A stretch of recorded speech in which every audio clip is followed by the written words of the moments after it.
শুনতে পাচ্ছি না।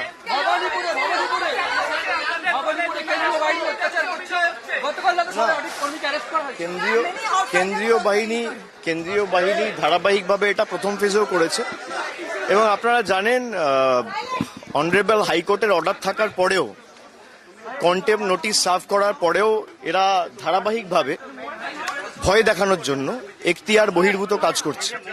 বিভিন্ন জায়গায় পুলিশ অবজারভার, জেনারেল অবজারভার গিয়ে ভয় দেখাচ্ছে, সাধারণ মানুষদের ভীত সন্ত্রস্ত করে দেওয়ার একটা চেষ্টা।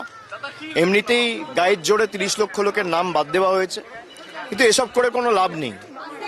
প্রথম দফায় বিজেপি কুপকাত হয়ে গেছে, এই দফায় দফা রফা হবে।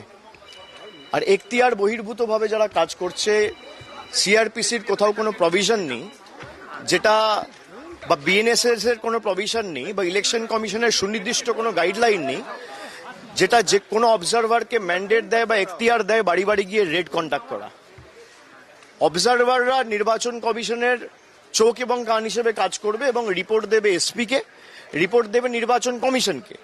তারপর নির্বাচন কমিশন সিদ্ধান্ত নেবে কিভাবে কি করা উচিত। কিন্তু তারা বিভিন্নভাবে গিয়ে যে ধমকানো চমকানো, বিশেষ করে তৃণমূলের যাদের বিরুদ্ধে কোনো কেস নেই,